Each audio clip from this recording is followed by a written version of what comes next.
दोघंही मराठे आहोत, आपण दोघंही हे मोठं साम्राज्य आहे. एक उभं करूया. मोरे गर्विष्ठ होता, एक उर्मट स्वभावचा होता. राजांना उलटपत्र काय पाठवलं, तुम्ही कुठले राजे आणि कधी झालात राजे? या जावली प्रांताचे राजे आम्ही आहोत. म्हणजे आपल्या राजाने चंद्रराव मोरे यांच्यासोबत युद्धाचे चॅलेंज केले. संपूर्ण वेढा 3 महिने चालू होता. राजाने 150 मावले जावली खोऱ्यात आक्रमणासाठी पाठवले आणि तिथे जावळी चंद्राचा भाऊ, धाकटा भाऊ हनुमंतराव मोरे प्रतापगडाच्या पायथ्याशी मारला गेला आणि शरण ते रायरीच्या आसरी आला. आणि आपल्या राजाने हा रायगड किल्ला चंद्रराव मोरे यांच्या ताब्यातून डोंगर घेतला. 15 मे 1656 या दिवशी महाराजांच्या ताब्यात रायरीचा डोंगर आला. डोंगर आल्यानंतर या गडाची लगेच बांधकाम चालू केली. 1656 ते 1670 14 वर्ष लागली संपूर्ण किल्ला बांधण्यासाठी. या गडाचा आर्किटेक्ट कोण आहे? हिरोजी इंदुलकर. इंदुलकरांनी या गडावर 14 वर्षात अशा 350 इमारती बांधल्या, 11 तलाव बांधली, 84 टाक्या बांधल्या. मनामध्ये एक शंका पडते, रायगड बांधण्यासाठी 14 वर्ष लागले. रायगड बांधण्यासाठी एवढा मोठा दगड आणला कुठून? किल्ल्याच्या पायथ्यापासून नव्हता आणला. राजाने त्या काळात एका दगडात 2 पक्षी मारले, पाणेडवा आणि पाणी जिरवा. इथे खड्डे खोदले, तळ बांधली, त्यातून काही दगड निघाली. संपूर्ण किल्ल्याच्या परिसराला वापरली. बांधकामासाठी चुना, शिस, गुळ 3 पदार्थ वापरले. गडावर छप्र काय? सागवानी लाकूड व कुंभारण्याची लाल मातीची कवच. जेव्हा या गडावरती इंग्रजांनी 10 मे 1818 ला या गडावर बंबारी केली. हा किल्ला इतिहासाच्या नोंदीप्रमाणे संपूर्ण किल्ला हा 12 दिवस संपूर्ण किल्ला सलत होता. आज गडावरती आपण काय बघणार? फक्त दगडी बांधकाम, वीट बांधकाम. हे दगडी बांधकाम महाराजांच्या काळातलं, वीट बांधकाम पेशव्यांच्या काळात. ज्या गेट मधून आतमध्ये आलात या गेटचं नाव आहे मेना दरवाजा. राजघरातल्या स्त्रिया किंवा राण्या सूर्यास्त पाहण्यासाठी किल्ल्याच्या बाहेर जात होत्या. तर इतिहासात मेना दरवाजा. आणि आता आपण जो किल्ला बघतोय त्या किल्ल्याला काय म्हणतात? बाल्ले किल्ला.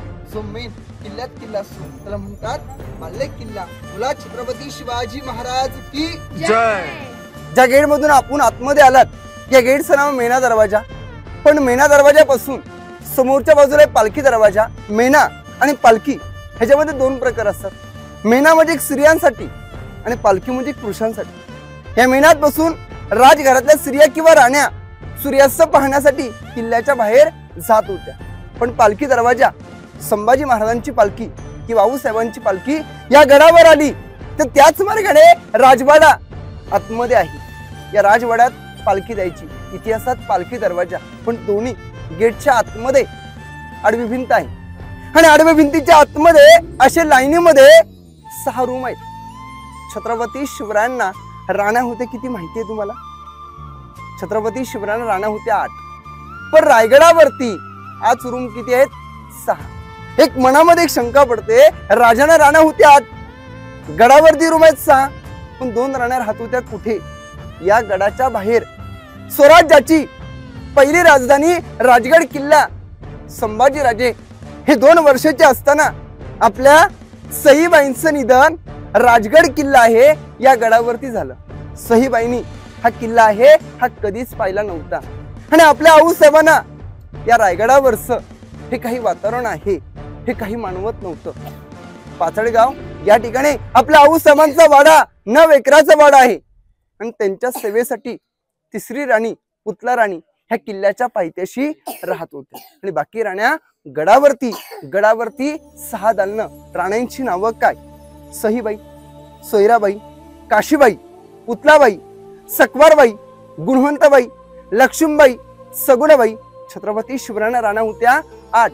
राजांना मुलं किती? 2 मुलं. संभाजी राजे, राजाराम महाराज. 4 मुली, अंबिकाबाई, दीपिकाबाई, राजकुमारबाई आणि कमलाबाई. एक मनामध्ये एक शंका पडते, छत्रपती शिवरायांनी 8 राण्या कशासाठी केल्या? राजांना 8 राण्या केल्या आपल्या मुलाधारासाठी नव्हत्या केल्या.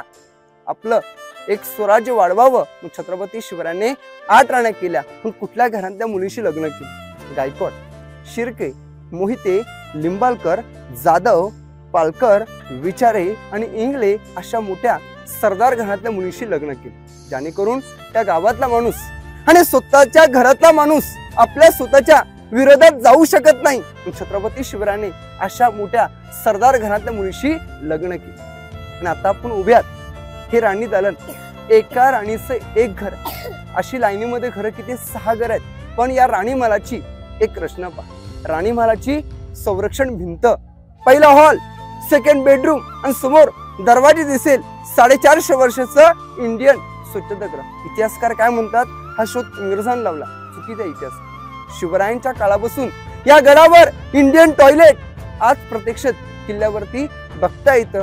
एक राणीमहाल आपण बघूया, नंतर पुढे जाऊया. सर, हा पहिला हॉल आहे. हॉलच्या समोर बेडरूम आहे आणि बेडरूमच्या समोर अटॅच इंडियन टॉयलेट भांडा आहे. आणि टॉयलेट भांड्याच्या वरच्या बाजूला समोरची खिडकी, AC आतमध्ये थंड हवा येण्यासाठी. त्या काळातली गॅलरी आपण कसं म्हणतो तशी त्या काळातली समोरची खिडकी असायची.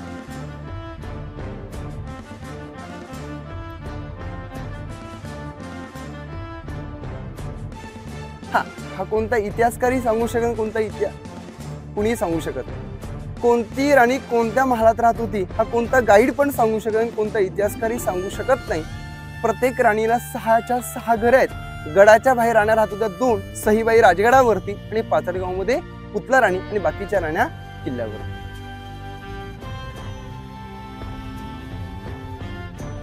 सर, इथे खाली वाकून या, दगड लागेल डोक्यावरती.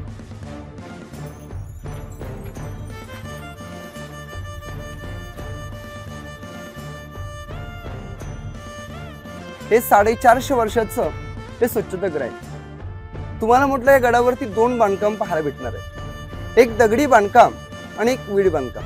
हे दगडी बांधकाम हे महाराजांच्या काळातलं आहे आणि वीड बांधकाम हे पेशव्यांच्या काळातलं आहे. हे तुम्हाला माहिती असेल, देवळी दिवे ठेवण्याचं ठिकाण म्हणजे पंथी ठेवण्याचं ठिकाण. आज रोजी आपण प्रकाश पाडण्यासाठी लाईट वगैरे बल्ब ठेवतो, त्या काळात गडावरती लाईट नव्हती म्हणजे पंथी ठेवण्याचं ठिकाण. ह्या काळातल्या स्वच्छतागृह इंडियन टॉयलेट भांडा आहे. प्रत्यक्षात किल्ल्यावरती बघता येतं. आपण बाहेरच्या बाजूला पण बघणार आहात. प्युअर दगडातलं स्वच्छतागृह इंडियन टॉयलेट बाहेरच्या बाजूला आपण बघणार आहात. हे बघू. एका राणीचं एक घर पाहिलं तर एका राणीचं एक घर. पण आता आपण राणी महालाच्या समोरच्या बाजूला इथे उभे आहात. प्रत्येक राणीच्या समोर लाईनीमध्ये 6 कट्टे दिसतील. नोकरांची घरं. आपल्या घरामध्ये बघा, एक काम करण्यासाठी घरामध्ये एक छोटा नोकर ठेवतो, तशी त्या काळातली नोकरांची घरं, त्याला काय म्हणतात, सर्वंट्स क्वार्टर्स म्हणजे नोकरांची घरं. आणि या बाजूला बघा, तुम्हाला या साईडला काही वाडे दिसतील बघायला. हे 5 वाडे आहेत आणि ह्याच्या खालच्या बाजूला हे 3 वाडे आहेत. टोटल 8 वाडे. अष्टप्रधान मंडल, राजाचे 8 मंत्रिमंडल, मोरपंत पिंगले, रामचंद्र निलकंठ, हंबीराम मोहिते, अण्णाजी दत्तू, दत्ताजी त्रिंबक, रघुनाथ पंडित, निराजी रावजी. 8 मंत्रिमंडल, मंत्र्यांची निवासस्थानं, त्यांचं एक स्वतःचं राहतं घर. ह्याला एंट्री किल्ल्याच्या समोरच्या बाजूला. आणि त्याच्याच वरच्या त्याला बघा, जाळीवाले खड्डे 3 आहेत. या साईडला बोललेले धान्य कोठार, ग्रॅनरी. पहिला खड्डा हा 22 फूट आहे, दुसरा 20 फूट आहे, तिसरा 15 फूट आहे. ह्याला कोकणामध्ये पेव किंवा कणगी म्हणतात. अहो, धान्य कोठार म्हणजे काय? या किल्ल्याला कदाचित कुणी 3 महिने वेढा मारला. या गडावर लोकसंख्या महाराजांच्या काळात राहत होती 3500. 3 महिने पुरण एवढं धान्य इथे स्टोर ठेवत होते. आपल्या राजाच्या नंतर इथे पेशवे आले आणि पेशवानी ह्याचा वापर केला कैदी ठिकाण. या गडावर चोरी, लबाडी, फितुरी आणि गद्दारी या गडावर कुणी करेल 6 दिवस ह्याच्या आतमध्ये ठेवायचं. 27 कबूल नायला हातपाय बांधायचं आणि टकमू टोका हे टकमू टोकावरून दरीत फेकून द्यायचं. राजाने ह्याचा वापर काय केला? धान्य साठा, सर्वात मोठा धान्य साठा सर्वांनी कोल्हापूर पाहिले. संभाजी महाराजांची उपराजधानी पणाला. या पणाला गडावरती 3 गोदाम आहेत, गंगा, यमुना, सरस्वती. इतिहासात त्याला काय म्हणतात? अंबरखाना. वरून धान्य टाकायचं आणि खाली गोळा करायचं. तसं किल्ल्यावरती पद्धत नव्हती. लाकडी सिडीने वरती धान्य काढत होते. राजवाड्यामध्ये एंट्री केली. हे छत्रपती शिवरायांचं राहतं घर आहे. पण हा राजांचा बेडरूम आणि बेडरूमाच्या साईडला शुभकालीन दगडाच्या टाक्यात पाण्याचे. इथपर्यंत पाणी कसं आणायचं? आपल्या खांद्याला कावड लावायची, बाजूला गंगासागर तलाव आहे, त्यातून पाणी आणायचं आणि याच्यामध्ये वतायचं ह्या पाण्याच्या टाक्या. आणि तिकडे शुभकालीन राजांचं बाटप आहे. न्हाणेकर खांद्याला कावड लावायची, कावडीने पाणी आणायचं आणि त्याच्यामध्ये वतायचं. ह्या टाक्या बघूया आणि राजवाड्याची माहिती घेण्यासाठी पुढे आपण जाऊया. ह्या शुभकालीन दगडाच्या टाक्यात पाण्याच्या. आजही वरून बघा किती दगड गरम आहे, तर आतून एकदम थंड राहतो. ह्या दगडाच्या टाक्यात पाण्याच्या टाकाला. आणि इकडे या साईडला शुभकालीन महाराजांचं बाटटप आहे. हे शुभकालीन बाटटप, हे न्हाणेघर बाथरूम म्हणतात. ह्याचा आउटलेट या भिंतीच्या बाजूला आहे. आताचा आर्किटेक्ट कोण करू शकत नाही. विचार करा, 450 वर्षाचं ही बाटटपाची रचना आहे. आता ह्याची माहिती आपण समोरच्या बाजूने घेऊ. आतमध्ये टॅक्सल रूम आहे, रिझर्व्ह बँक, नाणे, कॉइन, राजमुद्रा होन तिथे आतमध्ये छापत होते. ते आपण बघणार आहोत नंतर.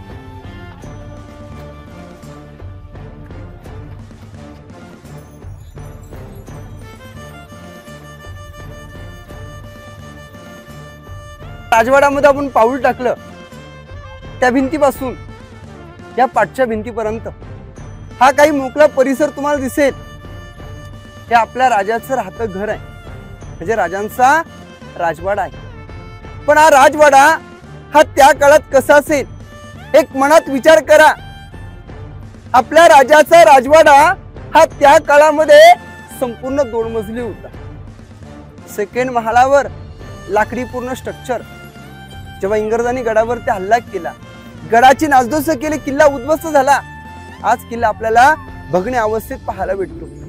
हो, आपल्या राजाचं हे मूळ जन्मस्थान हे पुण्यामध्ये शिवनेरी किल्ल्यांवरती आहे. महाराजांची जन्माची तारीख 19 फेब्रुवारी 1630. महाराष्ट्र पोरका झाला, सूर्य मावळला आणि अखेरचा श्वास राजाने याच रायगडावरती आणि याच राहत्या घरामध्ये सोडला 3 एप्रिल 1680 ला. म्हणजे आपल्या राजाचं निधन इथे झालं. पण अग्नी तिथून 1.5 किलोमीटर जगदीश्वराचं मंदिर, याच ठिकाणी छत्रपती शिवरायांना अग्नी देण्यात आली. पण अग्नी दिली कुणी? स्वतःच्या मुलांनी पण दिली नाही. आपल्या राजाचा चुलत भाऊ साबाजी भोसले आणि छत्रपती शिवरायांना अग्नी या गडावरती देण्यात आली. राजे वयाचे किती वर्ष जगले? 50 वर्ष फक्त जगले. पण आपल्या राजाने अवघ्या 50 वर्षात काय केलं? 20 वर्ष निघून बालपण राहिले. किती वर्ष? 30 वर्ष. आपल्या राजाने अवघ्या 50 वर्षात 360 किल्ले घेतले. राजांना 2 किल्ले घेता नव्हते आले. औरंगाबाद मध्ये दौलताबाद किल्ला आणि रायगड मध्ये मुरुड जंजिरा किल्ला. हे राजांना 2 किल्ले घेता नव्हते आले. आपले राजे या गडावर शेवटचे 71 ते 80 शेवटचे राजे 10 वर्ष या राजवाड्यात राहिले आणि 26 वर्ष राजगडावरती राहिले. या रायगडावर खडे पसरले शिवरायांच्या पायी. आणि हीच माणिक मोती, ही दुसरी धन दौलत नाही. हे आपल्या राजाचं राहतं घर, राजाचा राजवाडा. संभाजी महाराज तिथे 9 वर्ष राहिले. पण कदाचित तुम्ही राजस्थानमध्ये जा, राजस्थानचे किल्ले बघा आणि आपल्या महाराष्ट्रातले किल्ले बघा. एकमेकारण एकच.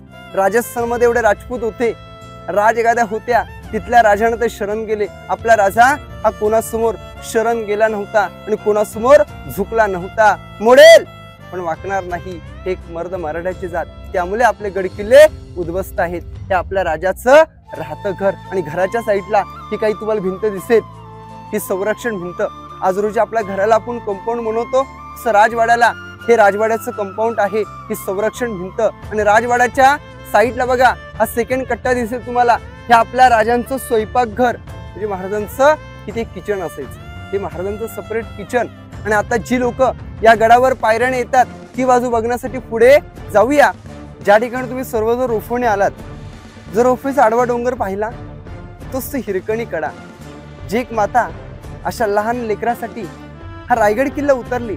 मॅडम, रोफेचा डोंगर आहे तोच हिरकणी लहान लेकरासाठी उतरली होती. एक पौर्णिमेचा दिवस होता. या गडावरती मोठा कार्यक्रम होता. आपल्या राजाने या गडाच्या पायथ्यापासून दूध मागवलं. हिरकणी त्या काळातलं दूध घेऊन गडावरती आल्या. काही हिरकणी दूध विक्री केली आणि गडाच्या पायथ्याशी निघून गेल्या. एकच ती हिरकणी. कार्यक्रम पाहता पाहता या कार्यक्रमामध्ये ती हिरकणी ही मग्न झाली. संध्याकाळी 5:30 वाजले. नगारखान्यात नगारे वाजले, सनई चौघडे वाजले. गडाचा महादरवाजा आहे बंद झाला आणि ती हिरकणी महादरवाजा आहे तिथपर्यंत पोचली आणि ती हिरकणी समोरच्या शिपाईना विनंती काय करत असेल, माझं 2 महिन्याचं लेकरू घरात रडतंय, मला घरी जाण्यासाठी सोडा. शिपाई काय म्हणतात, जोरवंत म्हणा, माझ्या या राजाची ही आज्ञा येत नाही म्हणून तुला मी गडाच्या पायथ्याशी सोडू शकत नाही. तुझी खाण्याची झोपण्याची व्यवस्था गडावरती ही धर्मशाला आहे तिथे करतो. त्या मातेने ऐकलं नाही. ती माता परत किल्ला चढून आली. 100 एकर एरिया शोधला, तिला जायला कुठेही मार्ग भेटला नाही. रायगडाचं लास्ट टोक पश्चिम टोक, या पश्चिम टोकावरती गेली आणि हिरकणी 12च्या सुमारास हिरकणी डोंगर उतरली. सकाळी 5:30 वाजले. नगार खणात नगारे वाजले. महादरवाजा उघडला.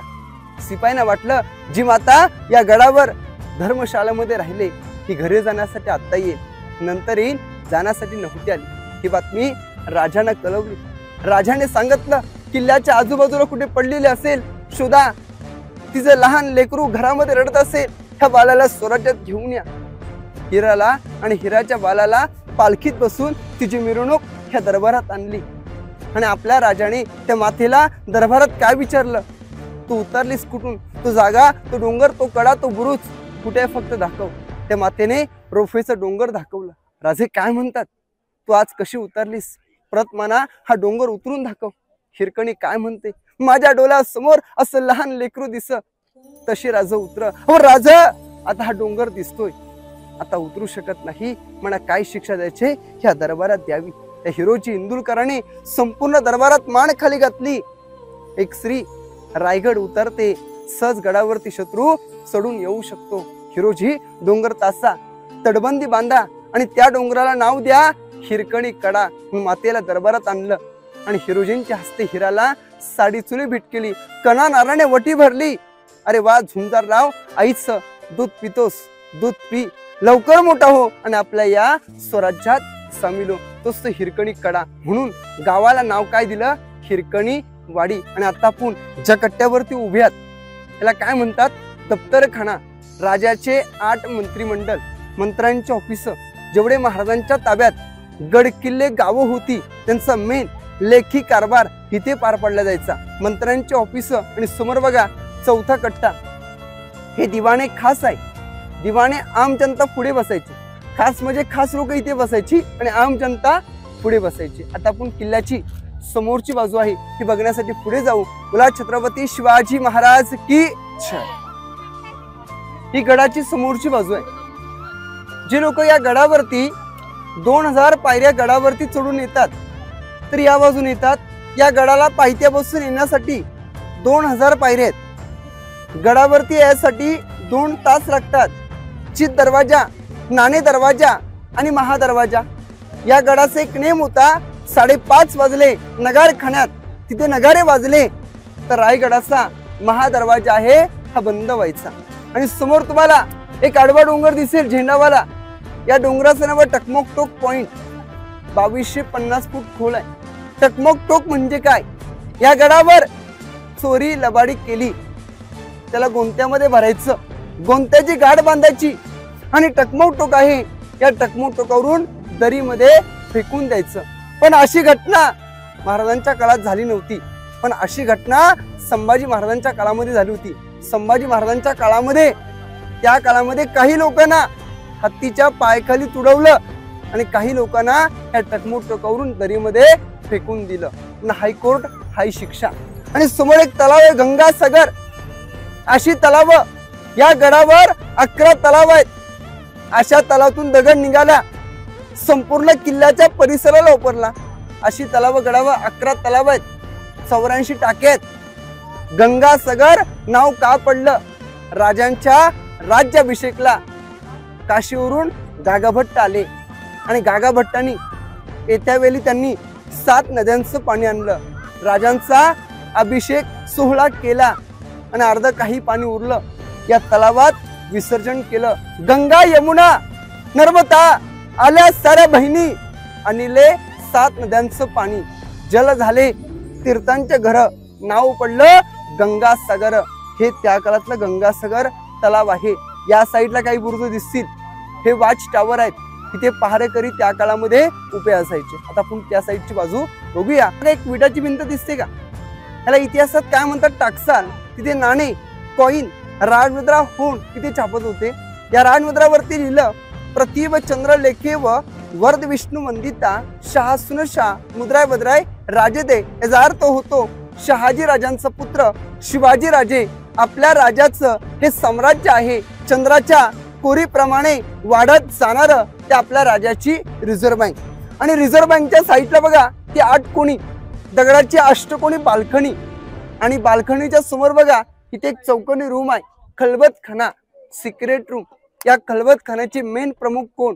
स्वराज्याचा तिसरा डोला बहिरोपी बहेरची नाईक। बहिरोपीना 18 भाषांचं ज्ञान होतं। एका जाग्यावरती 7 ते 8 रुपये बदलत होते। आपल्या राजाला या गडावर काही चर्चा करायची म्हटली की ती आतमध्ये जाऊन चर्चा करायची। हा खलबतखाना, आणि खलबतखानाच्या बाजूला बघा हे काही 2 मोठे स्तंभ दिसतील।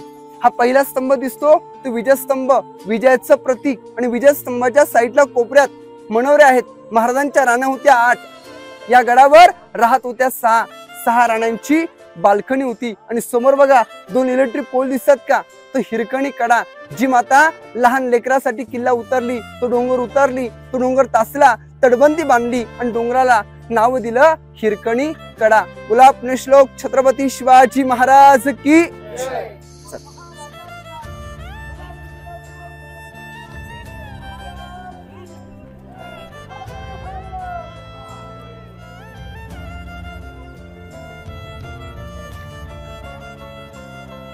या पुढे पुढे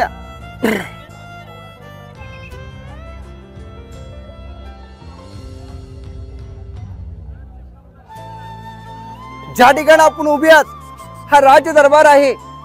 छत्रपती शिवरायांचा राज्याभिषेक सोहळा 348 वर्षापूर्वी ह्या दरबारात झाला। शिवराज्याभिषेक तारीख आहे 6 जून 1674। पण याच रायगडावरती आणि याच ठिकाणी आपल्या राजाचं 32 मन हे सुवर्ण सिंहासन। 1 मन म्हणजे किती? 40 किलो, 1280 किलोचं रत्न जडित जाग्यावरती सिंहासन होतं। औरंगजेबाचा सरदार ह्याचं टोपण नाव होतं इतिकत खान। या इतिकत खानाने घणाचा घाव काढून हे सिंहासन दगडावर हे विटून नेलं। आज सिंहासन कुठे आहे हे कुणालाही माहित नाही आहे। म्हणून या जाग्यावर पंचधातूची मूर्ती 6 जून 2009 मध्ये युवराज छत्रपती संभाजीराजे कोल्हापूरचे या रायगडाचे वारसदार 2009 मध्ये महाराजांची मूर्ती बसवली। पण या मूर्तीवरती छत्र पाहायला भेटेल। इतिहासात काय म्हणतात? मेघडंबरी भारताचे 7वे राष्ट्रपती डॉक्टर ज्ञानी जयसिंग 1985 ला त्या छत्राची स्थापना केली। उजव्या साईडला आऊसाहेब राण्या, डाव्या बाजूला संभाजीराजे राजाराम महाराज, आतमध्ये बसण्याची जागा। सर्वांनी राज्याभिषेकाचे पोस्टर पाहिले। हा दरबार आहे आणि या दरबारात एक इंग्रज वकील स्वतःच्या डोक्यातली कॅप काढून या दरबारात वाकून राजांना मुजरा करतो। या इंग्रज वकिलाचं नाव काय आहे? हेनरी ऑस्गिटन। हा नगारखाना, आणि ह्याच्याच बाहेरच्या समोरच्या बाजूला आपल्या राजाने त्या काळामध्ये या जाग्यावर 4 पायाचे हत्ती सजून ठेवले। जेव्हा तो इंग्रज वकील राज्याभिषेक पाहण्यासाठी या दरबारात एंट्री करतो, मनामध्ये विचार काय पडतो? मी 2 पायाचा माणूस, गड मना चढण्यासाठी एवढी मोठी दमछाक झाली, पण आपल्या राजाने गडावर हत्ती कशा आणले? म्हणजे एवढा मोठा विचार स्वतःच्या मनामध्ये पडला। इंग्रजाला या दरबारात उत्तर कोणी दिलं नाही।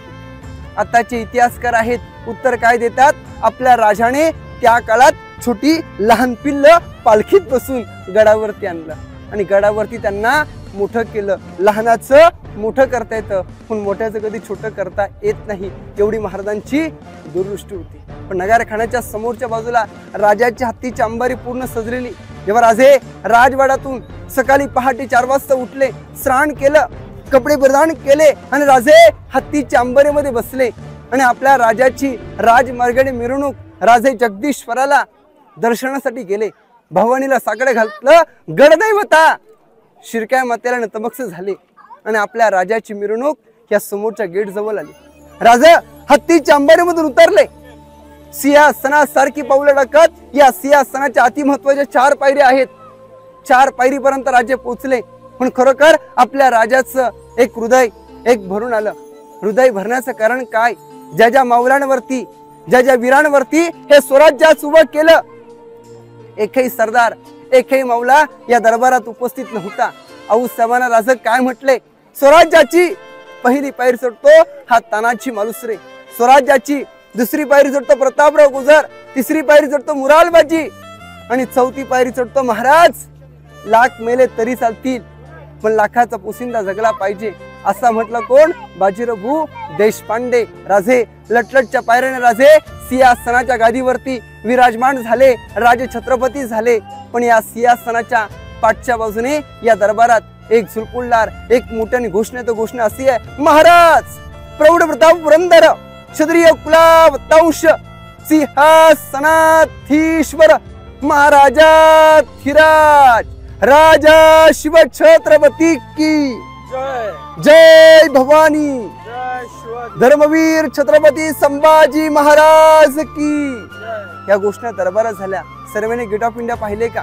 हाच आकार इंग्रजांनी तिथे बनवला, बाल्य किल्ल्याचा नगारखाना. पण साहेब या दरबारात एक महत्व आहे. महाराजांच्या राज्याभिषेकला पूर्वी या गडावर लाईट माईक हे काही नव्हतं. राजे समोरच्या गादीवरून बोलले, या प्रजाला ऐकायला द्यायचं आणि प्रजा कुठल्या कोपऱ्यातून काही बोलत असेल तो आवाज आपल्या राजांपर्यंत पोहोचायचा. याला काय म्हणतात? इको पॉइंट, प्रतिध्वनी. त्या काळात दरबार पॅक बंद होता. आज हा दरबार पॅक आहे का? नाही, परंतु आवाज येतो. पण सध्या दरबारात वरच्या बाजूला कामच चालू आहेत, त्यामुळे तुम्हाला तो इको दाखवू शकत नाहीये. आता आपण किल्ल्याची समोरची बाजू बघण्यासाठी पुढे जाऊ. ही गडाची समोरची बाजू. येणारे लोक गडावरती पायऱ्याने समोरच्या बाजूला येतात आणि आतमध्ये दरबारामध्ये एंट्री करतात. हे ध्वजारोहण होतो 15 ऑगस्ट, 26 जानेवारी, 1 मे. अभिमानाची गोष्ट आहे. दिल्लीवरती एवढा मोठा तिरंगा फडकवतात, तसं इथे तिरंगा फडकवतात तालुक्याचे नाईक तहसीलदार. आणि गडावरती कोणता कार्यक्रम असेल तर आपल्या इथे भगवा झेंडा असतो. आणि समोर बघा हे टाका आहे घोड्याचं. त्या काळामध्ये घोडे हत्ती होते, त्यांना टाकं होते पाण्याचं. इथपर्यंत पाणी कसं आणायचं? खांद्याला कावड लावायची, कावडीने पाणी आणायचं आणि याच्यामध्ये वतायचं. ह्या टाक्यात छोट्या पाण्याच्या घोड्यांच्यासाठी. घोडे किंवा हत्ती इथे असायचे, त्यांना पाणी पुरवण्याचं ठिकाण इथलं असायचं. आणि या पायऱ्या 2007 मधल्या पायऱ्या आहेत. आता आपण पुढची बाजू बघण्यासाठी तिकडे आपण जाऊया.